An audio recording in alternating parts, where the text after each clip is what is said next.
Hi, my name's Starsky and welcome to From the Studio on Clubbing TV. In this episode, we're going to take a look at Arturia's latest release. It's the Astrolab.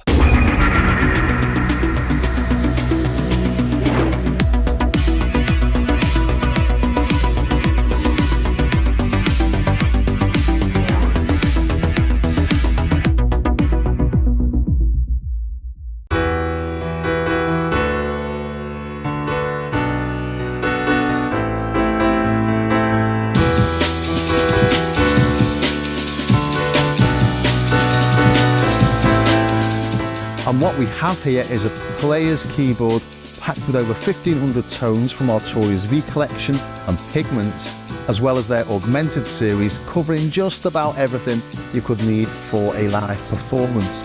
It's got plenty of connectivity, including Wi-Fi to connect to the Astrolab app on your phone or tablet.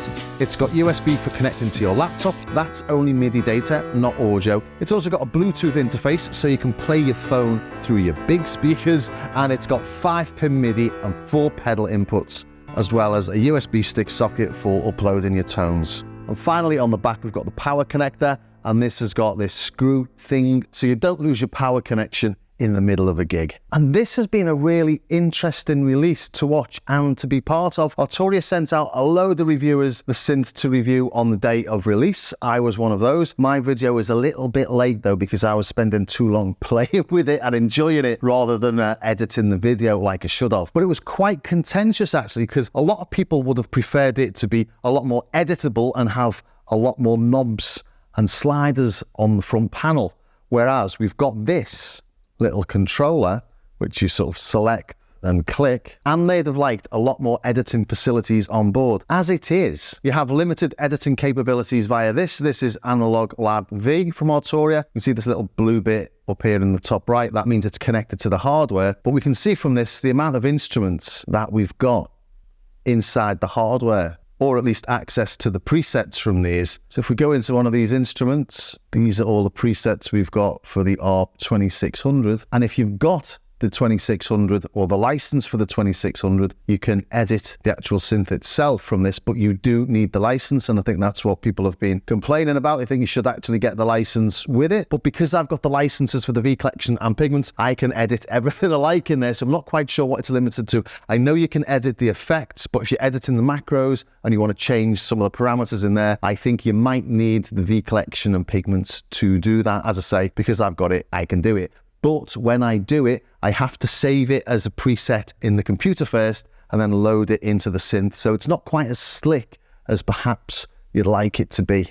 And the other point of contention with this is the design, but I quite like it. I think it's got like a retro future space age look about it. The other thing that people don't like is this. They say it looks like a thermostat. It never occurred to me that it looks like a thermostat, but it sort of does. But I don't know. It's got a bit of thermostat kitsch about it. I quite like it. But let's take a look at what we've got on the front panel and how you use it and how you access the tones. And everything is centered around this little control panel here. If we twist it, we can make our selection. And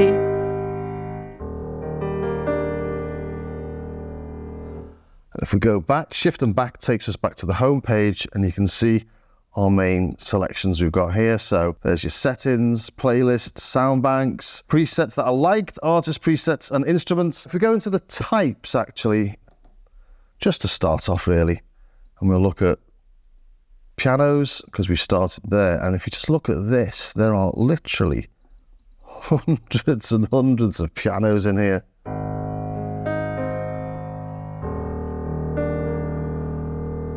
Some are sample based, some are from the piano app that they've got, or the piano VST I should say. Well, there's just a mind-boggling amount of stuff in here.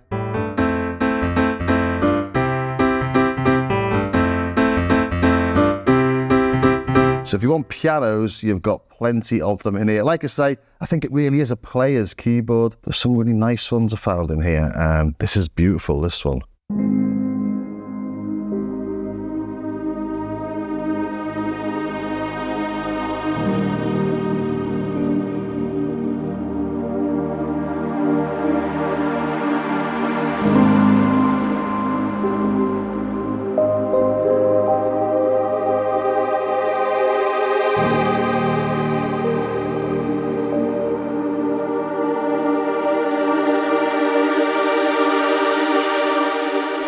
Lovely that, isn't it? If you try some other instruments, maybe let's go to pads.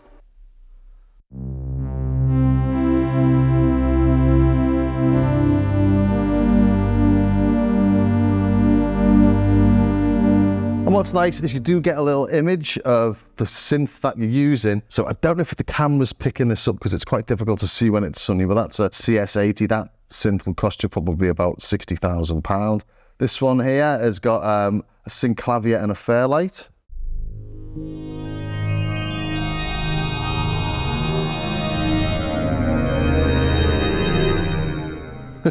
That's to work out what to play on that to make it sound better. But a synclavier and a Fairlight back in the 80s would have cost you the same amount as a street full of houses. And as we've got two things there, yes, we've got two parts on this, part one and part two. We can split them or we can layer them.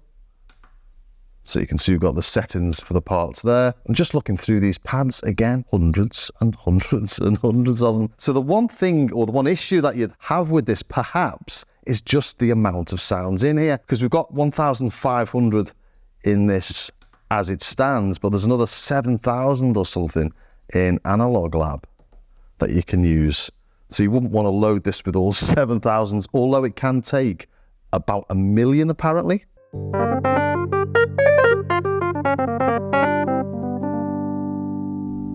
So tons and tons of stuff.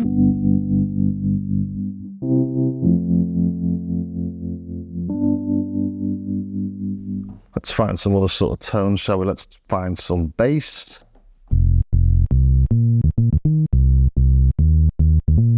So yeah, you know, let's just flick it through at random. Look how much we've got in here. So although we can't really edit the sounds, there has to be sounds that you'd like in here that would work for whatever track you're playing.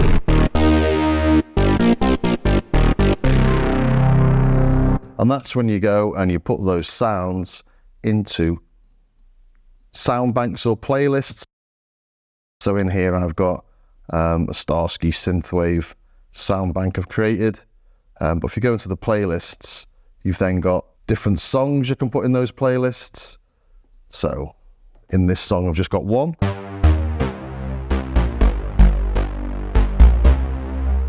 And these sounds are all available to purchase on my Starsky Car website.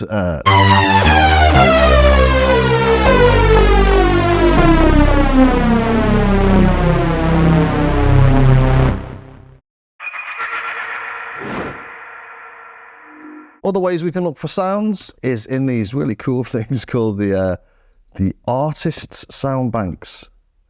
And here we've got sound banks dedicated to various artists, which is just really quite cool actually. Daft Punk. I don't know what the Around the World bass line does. Daft Punk bass just does this all the way through, doesn't it, I think? Daft Punk lead.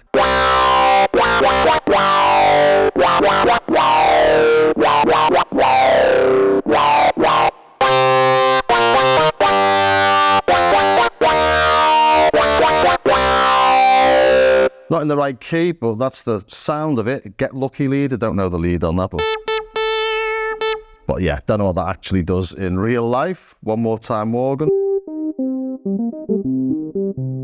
Interesting, just seeing what synths they've made these on. That was a Juno 6. What's this? That's a Jupiter 8.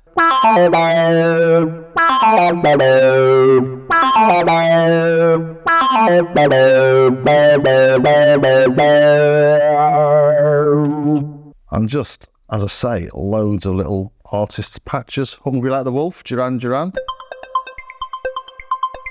It's a throwback to the 80s. And we've got throwbacks to the 70s. Here's a Pink Floyd.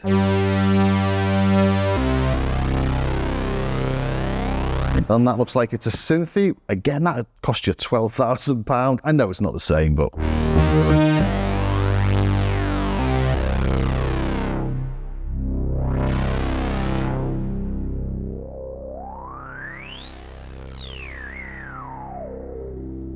So although you don't get all the knobs and faders on this, you do get access to the main things that you might be tweaking. And if you do have the V collection, you can set these up to edit whatever you like, or modulate, or control whatever you like. In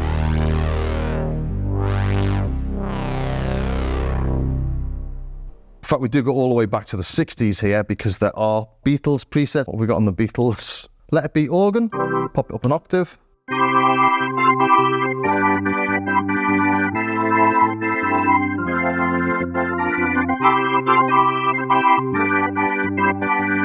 Nice. Oh, Strawberry Fields, Strawberry Flutes.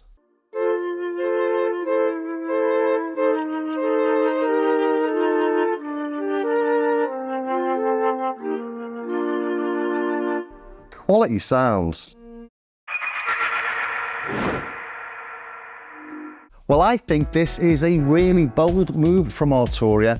They've got their regular customers, I suppose, and they're people that have been into sound design and music production and then tweaking stuff live. So they've got the Beat Step Pro, they've got the Beat Step, they've got the Key Step Pro, the Key Step, they've got the Mini Brute, they've got the Poly Brute, they've got the Microfreak. All those things are completely covered in knobs. And then you've got the V collection and you've got pigments, and you can go in and you can do whatever you want to these amazing, well, this amazing collection of old vintage synths. But on this, you can't do any of that unless you've already got the software. So this is for the players. If you're a performer that wants to go in and tweak 1,000 things, well, this might not be for you. But if you just want really high quality sounds in a simple interface, well, this is definitely worth checking out. It's not cheap though. It's, I think it's £1,350, something like that, 1,600 euros, thereabouts on release. So we'll see how it goes, really. I've got no idea if it's going to be a successful product or not, but I like it. I think it's a decent thing, and there's plenty of people out there